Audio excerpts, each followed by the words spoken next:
Hey everyone, how you doing? You alright? So just doing a quick video. I just sort of come out of the gym now.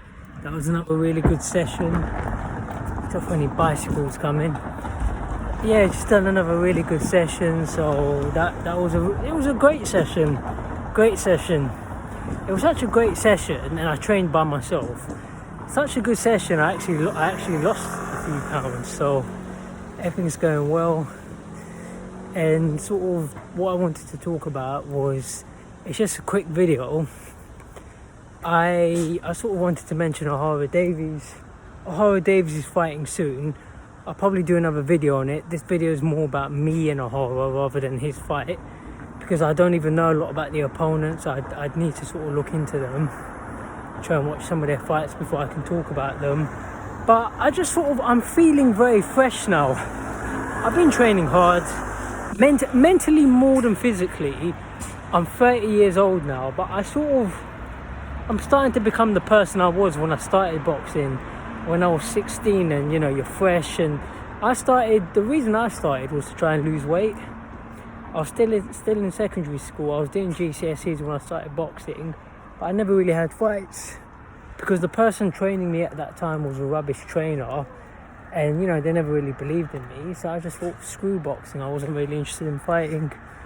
But I did used to spar Ohara Davies years ago, 2008, 2009. I used to hold my own with him to a certain degree. I say he always dominated because he punches harder. And to be honest, he was probably too big for me anyway. And to be fair, I was 2 years older. But Ohara used to probably dominate me in sparring. I'm not going to dispute that. I'm not lying. But, I want to sort of get back to the person I was when I started. And in order to do that, I don't really want to meet any of my old trainers. They're a bunch of losers. I'm not interested. But I haven't met Ohara in probably a couple of years now. But last time I met him, he gave me his number. I asked him to spar. He gave me his number. Then I messaged him a couple of times, and he was a bit busy.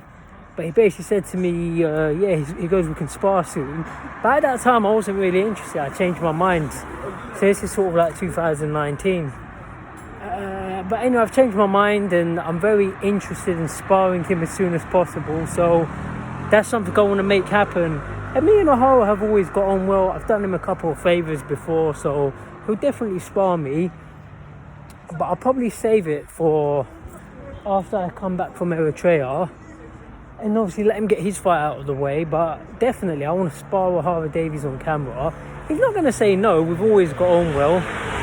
And the main thing, once I come back from Eritrea, I'll be able to get sponsorship. So that's the most important thing. And once I can train full time, imagine me and Ohara, like if I'm doing 8-10 rounds with him a day, well, I'm not saying I'm that good yet, but once I start doing 8-10 rounds of sparring with him, and I don't mind sponsoring him, like once I've got money coming in, I can help him out. I can help him out with training costs and so on, etc. We can come to an agreement. But like I say, we've always got on well anyway, so it's not going to be an issue. But that's definitely someone I want to have in my life. That's definitely someone I want to spar on a regular basis, because I would say, in my opinion, if I just train full time, I'm as good as certain people in boxing. If you look at people like Tommy Fury or Campbell Hatton or Ebony Bridges, I say I'm as good as them. Robin Deacon, well, I'm definitely better than Robin Deacon, because I've never sparred Robin, but I have sparred someone called Ben Day, who's a low-level pro, and I'm definitely as good as people, sort of like, if you're talking about like the Tommy Furies and those sort of people, I'm as good as them. I don't know if I can become as good as people like Ohara and Conor Benn. Well, I believe I can, but that's a bit of a more complicated question. That's going to take more effort, but that's the plan. I want to spar Ohara Davies ASAP. I'm not going to call him out. It'll be silly. But as I say, we're going extremely well. So let me just get back from Eritrea first. Let him get his fight out of the way, and I'll just get in touch with him, set that up. But yeah, it just takes me back all those years ago when I used to spar him in TKO gym in Canning Town. But I sparred him at a place called West Ham Working Men's Club. So was it West Ham or... Yeah, it was West Ham. It was near West Ham Football Club, so it must have been called West Ham Working Men's Club. And yeah, that was a long time ago that I used to spar him, so try and bring those days back. You know, the good old years, my prime years. But that's all I've got to say for now, and watch out for Ohara Davies. Him and me are going to start doing things real soon. Take care everyone, thanks for watching.